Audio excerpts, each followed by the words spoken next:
Statement of work, I think, given IR35 now and what's happened recently, which was always going to be the case, statement of work is now back in vogue. So all of a sudden, all the recruitment companies are talking about statement of work as well as contingent workforce. And the conversations I've had with quite a lot of recruiters is recruitment firms at a decent scale saying, well, I'll just sell statement of work, it's fine. And I say, let's just unpick that as a buyer. So as a buyer, I'm now buying, if you're buying contingent work, you're basically buying activity. It's more sophisticated, but you're buying a worker. You want someone to fill a role as a contractor for a period of time. And the client manages that contractor. Yep. And the job of time and materials. Exactly, it's T&M. And the job of the recruitment company or the MSP is to find high quality resources. And it works really well. But when I come to buy statement of work or services, I'm buying an output or an outcome. That's completely different because I'm asking you now as an organization, whoever's providing it, to take on some risk. Because if you fail to deliver the output, well, I'm going to claw back part of your fee. If you fail to hit the outcomes, I'll claw back part of your fee. If anything goes wrong from a governance point of view, I'm going to claw back part of your fee. I want the ability to terminate you if you fail to deliver against certain requirements. That's very different than selling a contingent worker. And I think agencies know this, they understand the concept, but operationalizing that and understanding the risk and how you manage statement of work is completely different. So if an agency came to me who's a contingent workforce agency, said, oh, we've now got an SoW capability, I'd listen to them.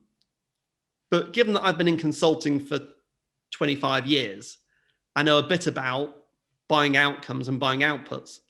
So they're going to have a hell of a job convincing me that they've got program managers and program directors that can run a governance model that can deliver for my internal stakeholders, that have got the systems in place that allow me to track what's going on, rather than just being a recruiter. Because it's a completely different game. Totally different game. Sorry to cut across it. I was just going to say, so when it comes to using systems, obviously that's what we do. We're a system for managing the full kind of statement of work life cycle for any of that type of services, procurement, delivery. Yep. But when we talk to recruiters, what we see is we tend to see two different models with this. So we'll see, actually three different models. One is where you've got a company that's got X million spend and they just want to outsource the problem to a neutral vendor to provide a fully managed service around that whole spend category, a bit like they do with contingent workforce. The second scenario is where you've got a recruitment intermediary that's dealing with more, I wouldn't say spot business, but maybe smaller clients or pockets of business.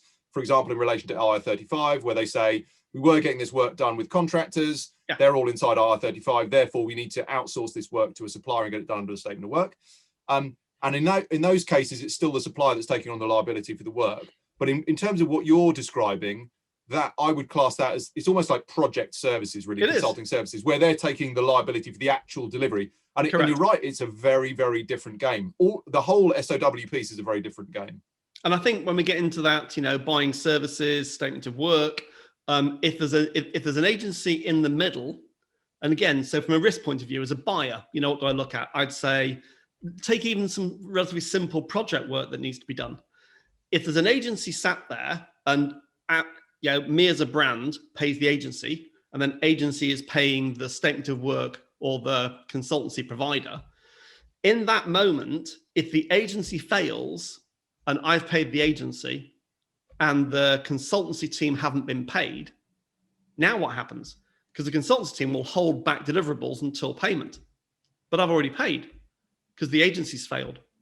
So I think the commercial model that's going to be adopted as well around, if there's a statement of work agency that's basically saying, yes, I can take this work on, or we have a team that can take it on, but it's a third party, you get into this kind of like, do we pay the agency margin only for securing the resource team?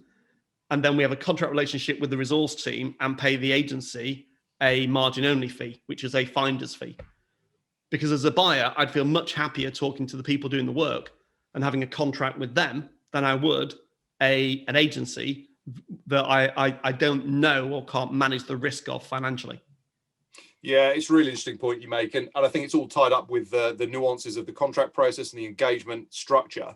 Exactly. I mean, we've definitely seen some players within the market doing this at a really high level, a really high quality level, where they brought in specific expertise, Yes. people with a procurement background, people with program management, PMO background. Exactly. So whether they're offering, project services or just kind of managing SOW, Yeah. there's some people that are doing a really, really good job of this. They're very switched on, and it's all Exactly. about them just taking the problem away from the customer.